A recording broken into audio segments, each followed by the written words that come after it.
Welcome, everybody. It is Business Monday here at the Navigant Credit Union Broadcast Center. I want to thank our friends over at Deepwater Wind. In the house with me is the money man, Gary Sasse. Cha-ching. Welcome back to Business Monday. Thank you. So let's see. Many people in the country have taken a battered and bruising over the past few weeks to their 401k and their retirements. I know these economic downturns to stock markets and portfolios don't affect folks like you when you're in that super rich money man mode. It only affects day traders. It only affects day traders. Or people who've retired from GE. That stock's hovering right about $7. Let's go around the world. Let's start in Paris. Folks in Paris are not pleased. There's hundreds of thousands of folks, kind of working class, middle class folks, displeased with kind of globalism, transformation of the French economy towards a greener economy. In part, there was a tax on petroleum to try and make the country greener. This is a little bit of like Brexit, a little bit like Trumpism. What's the impact of this across the world? I think the impact is the elites to stand back and take notice that when they talk about carbon taxes or they talk about raising gasoline taxes, it may not affect them who are in the top 5%, but it does affect working people in France. And these are not necessarily Parisians, but these are people that live outside of Paris. Right. They're farmers. They haven't got a truck big drivers. Truck drivers. So it affects the middle class. It affects people, working people that haven't got a big raise.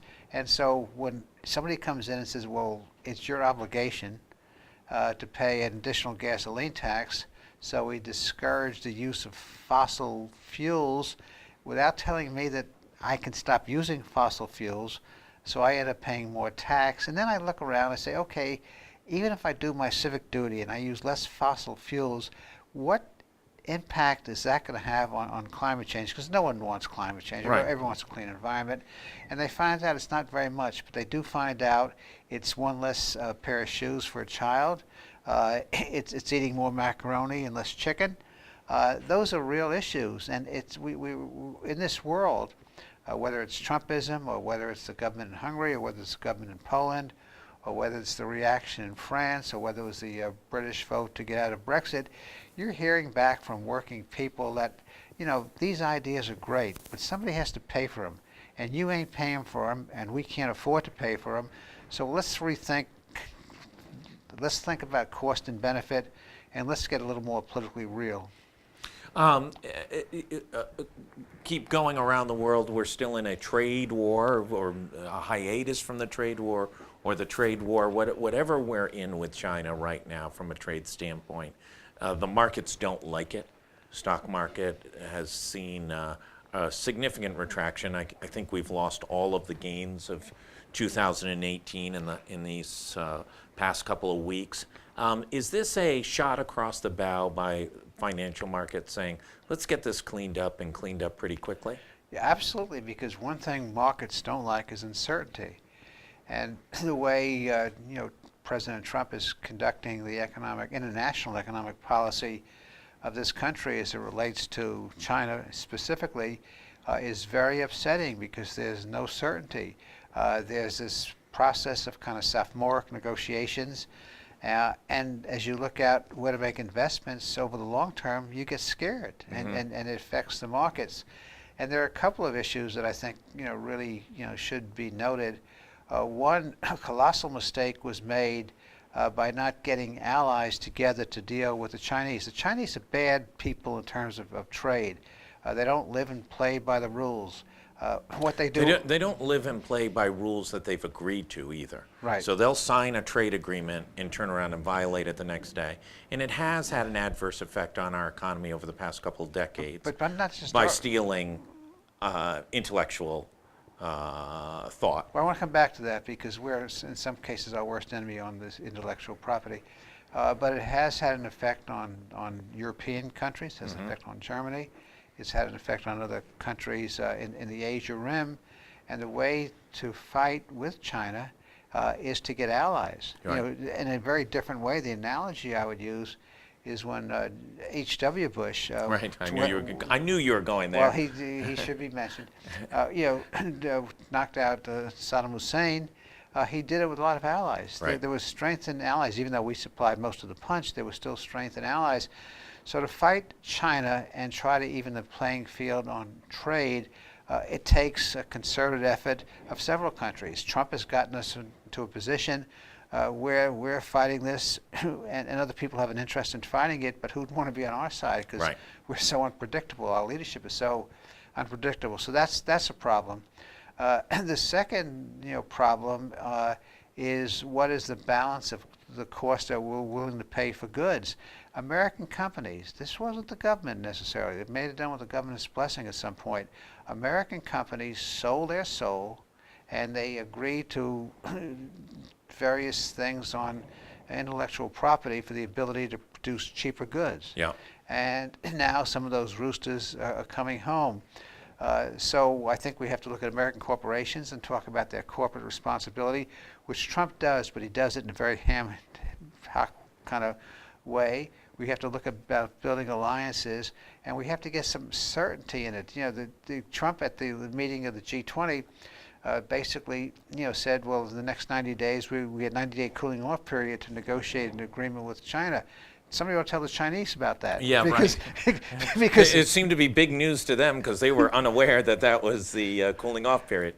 we have a big problem, and these are legitimate issues. Right. Trump is not wrong on China. There's a smidgen of truth in everything he talks about. Yeah. But the leadership and the predictability and the consistency is very bad for markets. And Trump may brag that, oh, it's great to be unpredictable if you're negotiating a real estate deal on Fifth Avenue in New York City. It ain't so damn great to be unpredictable to people that don't even speak your language, and you're dealing with long-term trade relationships. So but I think China is a fight worth having, but I think we have to organize better. We have to get allies. We have to be more predictable, and we have to be more realistic about what kind of tariffs we can talk about. And American corporations have a responsibility in how they manage intellectual property going forward. So as we've seen this disruption over the past few weeks, not only taking place in our financial markets and in France, what we haven't seen is either by the existing Republican Congress, Republican Senate, Republican House for another few weeks, or the incoming Democratic House leadership, any real narrative or any strength in conversation. There has not been a strong call to action to make any type of compromise on any of these issues. Well, it's really up to the executive branch, because you got to be careful. Congress is not responsible for negotiating our foreign policy or our trade But policy. there is a bully pulpit, right? Congress has a definitely. bully pulpit. But the responsibility for bringing something to Congress is an executive responsibility. I thought it was a very curious person that Trump designated as the negotiator of the Chinese, with the Chinese on trade. But I think you'll begin to see some of that come out. You've been seeing more Republicans lately having the intestinal fortitude to start questioning Trump as more information comes out from Mueller's probe, or from the Southern District in New York. The Democrats really have to not just focus on the negative, that they're going to, now it's our turn to have all these hearings, which are basically kindergarten show and tell, Yep. and start focusing on substance. And American people are looking for that, because the Democrat plan that they came out 6 months ago really hasn't caught people's attention. What they call better? What they call? Do you recall what they called it? No, They had some kind of name that somebody, Right. one of the Catchphrase. gave them, and it talks about the same things, but they have to talk about real things on infrastructure. They have to talk real things about education and improving schools. They have to have better oversight over what's happening in our trade deals.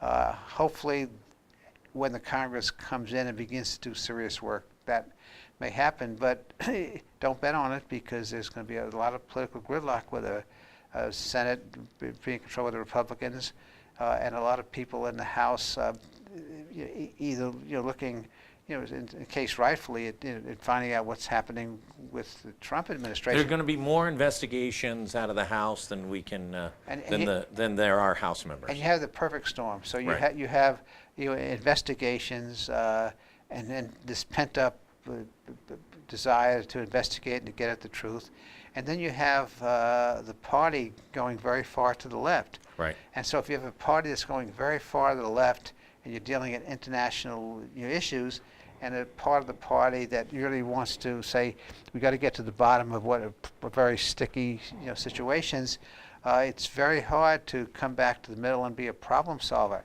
And a presidential election coming around the They could corner. have 30 candidates. So I have to speak positively about problem solving. I'm associated with this group. No I Labels. do. We've written about it. And you know what No Labels was able to pull off? No.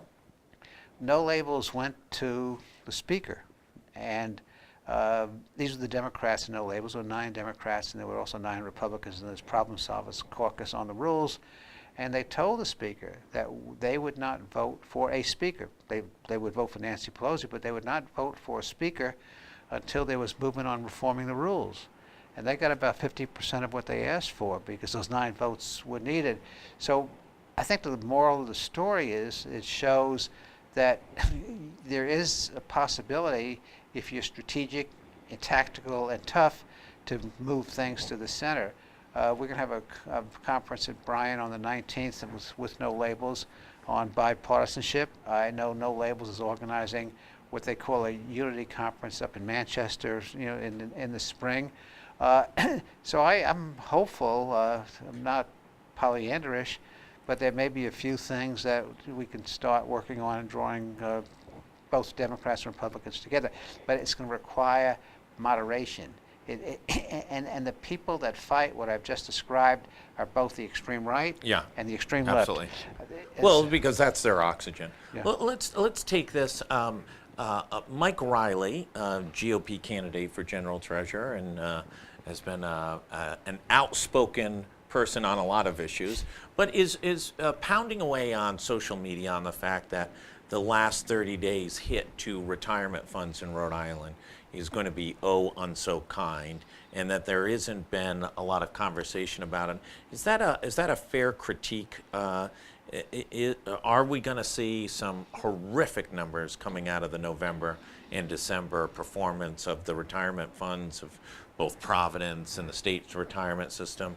And what's the implication of those things for, especially in the case of Providence, a wildly underfunded retirement system already? Well, the Providence system is a basket case, and so Is that the technical term that you finance guys use? yeah, basket I like case? it. I could think of another one, but I don't think you want me to say it on this show. But it's all screwed up. I'll leave it like that. And it's sick. So certainly, and any time the economy sneezes, the Providence pension system gets not just a cold, gets pneumonia. Right. The state, I have to stand back a little bit, I want to say, because I haven't been following what the experience has been. I've heard talk that the current treasurer, the return on investment, is pretty mediocre. And so if you go into a recession with rising interest rates with mediocre returns, then it can hurt. What it means is that the taxpayer has to belly up more in order to meet the actuarial requirements of not increasing the unfunded liability. Or do you have to have pension reform 2.0? Well, that's the sequel is never as good as the movie, and based on Godfather 2. Well, it's an interesting thing you say. You've raised a bigger issue about sequel. Who would lead pension reform 2.0? We have a governor right now who hasn't spoken up about failing schools. I saw in GoLocal that an economist at URI says October was a bad month. Terrible month. You're talking about doing something on pension reform 2.0. We know that there'll be a lot of pressure on the administration and the legislature to put together a budget and I think they're very modest, but put together a budget with relatively modest, deficits. So you have all these issues. So I'm not sure where the leadership comes from. I think there are advantages and disadvantages of having a lame duck administration. Well, I think we have a double lame duck, and I'll give you a anecdotal example of that potentially Governor Raimondo may have checked out or checked into her new role as head of the Democratic Governors Association with far more vigor than her focus on leading Rhode Island over the next 2 years. On Friday, almost evening, at about 5:15, 5:20 p.m., the governor's office sent out their message remembering Pearl Harbor. Now, it was after the business day. Was it on the 7th of? It still fell in the 7th, but it was not exactly the first thing in the morning. I'm sure no news organization published it. No veteran heard it. No veteran's family heard it because it came out almost at 6 o'clock on a Friday night. Usually it's the bad news you dump at the Friday night, not the acknowledge a critical point in American history. And what it said to everyone here instantaneously was that this is not a attention-oriented administration. This is an administration that is very, very intrigued at what's going on down in Washington. And there's lots of rumors of her interest in running for being a candidate for vice president and being in the mix of these 30 candidates, 20 candidates who are contemplating running for president of the United States, that she might be the counterweight, being a northeastern female governor. Well, I'll give the benefit of the doubt for this reason, for at least another few weeks or a few months. There was an election. Everybody worked extremely hard day and night on the election. About a month ago. Yeah, but it was only 12 months in a year. It was exactly a month ago, and so there's going to be some downtime between the election and the inauguration. Let's have this conversation on February 15th. Yeah. Then you'll have a better feel for what's going on. Almost was unable to respond to the test scores. I think it's been a series of anecdotal experiences over the past 30 days. And you might give it more credit if it was the first term where they don't know where, the bathrooms are. But this is an experienced team that seems to be maybe not as focused as they need to be for the best interest of Rhode Island. But we'll see. We'll see. If it was the first term, because I've been through the first terms and second terms, you feel an obligation to say something. Sometimes you say something wrong, right, but you really want to show that you're in charge and you've right, got control of the government. In this case, it may be just the normal downtime. It may not. It may be that they've been there so long and that they don't have any answers, or it may be they really just don't care. Yeah. I don't know. We'll find out over the next few weeks. Some other little chinks and question marks that are starting to emerge. We talked a little bit about some of the rolling deficits that are happening. Sports betting did not get off to as clean a launch, missed most of the gaming season in sports betting, according to experts in Las Vegas. Rhode Island, if Gina Raimondo created some momentum in the economy as she claimed and created some positive movement, isn't it really critical, especially in a time of a little bit of emerging economic uncertainty, that she double down and lead and try and help guide Rhode Island through these questionable periods? Oh, it's important, yeah, because she has the political capital now to make some structural changes. And so being a lame duck, she is in a position to use that political capital, whether it's fixing schools, whether it's doing things to make the business climate more attractive, whether it's getting rid of people at DCYF and human services that have really screwed up the last couple of years. So there's that opportunity because you don't have to worry about what some constituent groups are thinking. You have to just worry about getting it right, and so that should be a helpful thing to the people, but it takes hard work. It takes interest. I don't know if she's announced yet who's staying in this cabinet and who's moving on. So that needs to happen. I assume that most of the administration will stay in place. If it does, then they should be able to hit the ground running. But you can judge right away by what kind of initiatives and what kind of programs come out. If it's just more of the same, if it's to spend a little more on Commerce Rhode Island, we know what they've done. They've done some things that are helpful. They've done some things that really don't change, not game changes, but they're expensive, structural changes.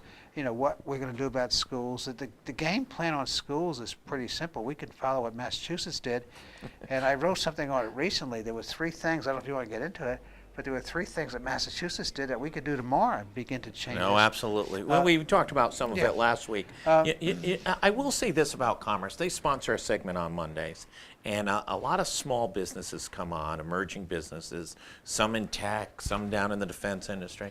And I will say this consistently, and I dig at it every time. They all say how responsive Commerce is. And I would say that is an improvement over previous administrations. No question. There's a professionalism there now.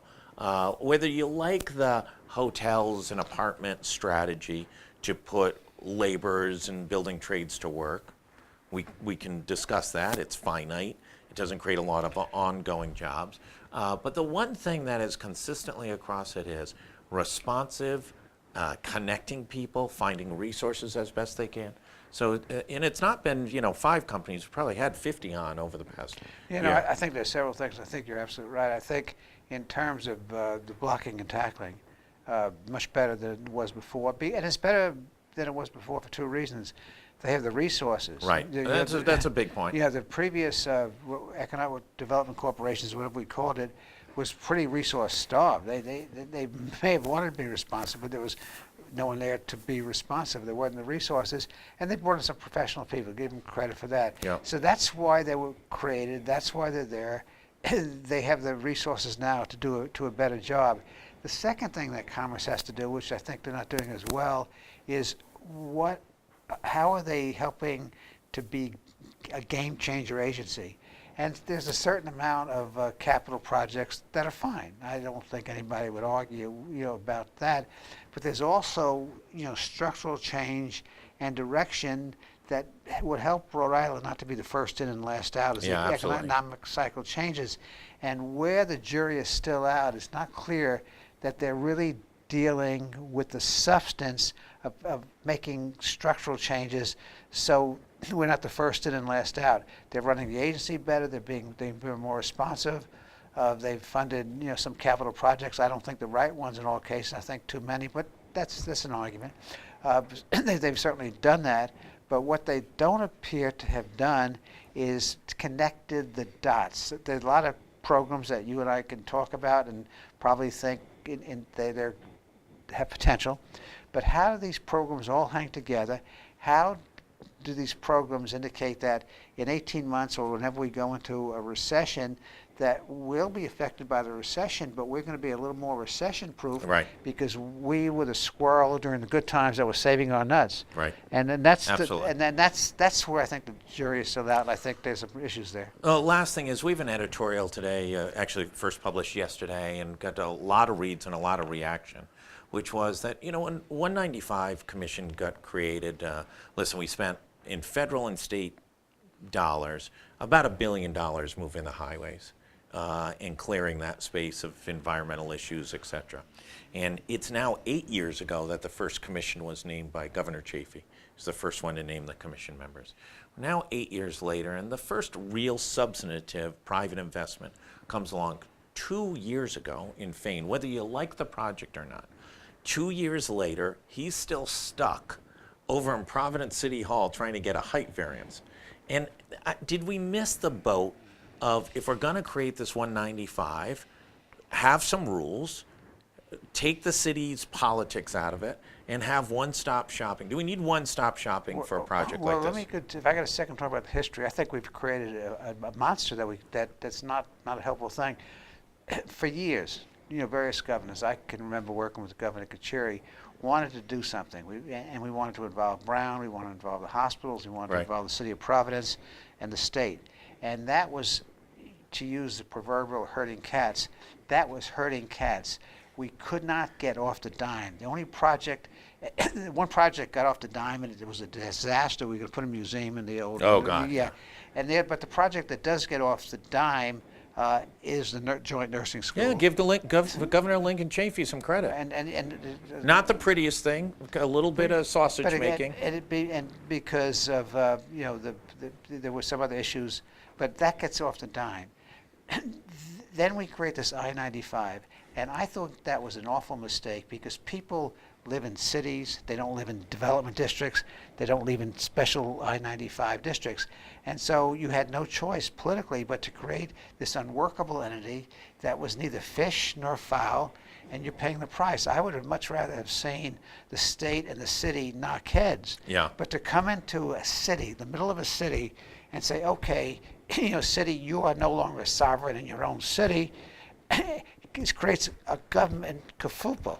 But in some cities, they've had the success of creating those zones and saying, hey, listen, we're going to acquiesce our sovereign right because we think it's in the best interest of creating some economic movement. We've just gone through a period of, whatever you want to say, 4 or 5 years of significant economic growth and a lot of private investment in real estate in New England. And we're now coming out of that period of growth, and we've got 3 projects in the ground, all wildly subsidized. I mean, nursing school's a state project with a private participant. Wexford, massive state investment. It's not your grandfather's Wexford. It's a very different Wexford. No, it is. It is a grandfather's Wexford. It is not the innovation hub. No, Wexford used to be innovation because I remember the work they did in Carolina and Maryland, and that was really good, innovative stuff with medical schools. This is not the same thing. This is not the same thing. This is a building. They're going to put CIC in there. They're moving some Brown jobs over there, and they're moving the Johnson & Johnson jobs over from Ship Street that they already paid $1 million for the space over there to be redone, over to put subsidized Johnson & Johnson moving into this space. So not a lot. Oh, and an apartment complex up in the Jewelry District. In 8 years? In 8 years. Okay. Is it a redo time? Is it time to... Well, I think it's time to look at it because you have to ask a couple of questions. If you're going to create a special purpose district, what identifies the district? These are city blocks, right? And they were opened up because we made some infrastructure improvements. But what is it? Right. What is it? Is 5 more blocks of downtown Providence, or is it something else? We've never clearly defined that. There's a mission statement. If you can tell me what it means, I'm all for well, it. They got this cockamamie idea that it's the innovation district, so the innovation capital of the world. I'm not quite sure what that means. I get suspicious of people that use the buzzword of the day to describe a project. I will tell you this. In the spring, into the early summer, the sunflowers over on that one parcel are as pretty as anything in Rhode Island. Well, let me give you an example. I knew what the jewelry district was. Yeah. Because they had plants that were making jewelry. Right. So I knew what that did. I am not sure what this does. Is it just a renewal district to build facilities that we otherwise would not have built? So you really have a problem of defining what you're doing. And so I would agree with you that we need to go back in and ask the questions about, what is the I-95 district? Is it the appropriate geography? What is the mission and the goal? What are we trying to redevelop? And then the other issue, which I get very concerned about, is when the politics of the state and the politics of when people in the state legislature are trying to cram something down the throat of local people. Now, local people don't always make good decisions. The way the city of Providence handle the zoning and the permitting, for Fane, there's a lot of room for criticism. Yeah. The way the councils acted, the way the mayors acted, don't really increase your confidence. But you know what? I'll say this. If they could have made a decision within 6 months, one way or the other, thumbs up or thumbs down, I think everybody would feel better about it. If the city council said, we don't want this, here's our process, doesn't meet these goals, 6 months, you're out of here. I think Jason Fane would be happier than spending $1 million having to keep going back and forth. So this is the question. So this is the question you come up with. You have a city that was inept in handling the problem, right? And then you've got an I-95 district that really has certain questions of what its mission and function is. So you got the worst of both possible worlds. You got a city that doesn't feel it's sovereign and controls its own destiny and lollygags its way to this point, and you've got a development district that none of us can define. Right. That's not a good way to develop a community. Gary Sasse, the money man, knows it all, can tell you the exchange rate in any part of the world at any time. He's like a Rain Man on these things, knows what's going on. Thank you as always. We're going to be right back in about 30 seconds with Saul Kaplan. He's going to tell us when the Uber IPO is. He's going to tell us if Uber's going to buy Bird Scooter. He's going to tell us if Elon Musk's interview last night on 60 Minutes was good or bad for Tesla. He knows it all. We'll be right back in about 30 seconds here at the Navigant Credit Union Broadcast Center.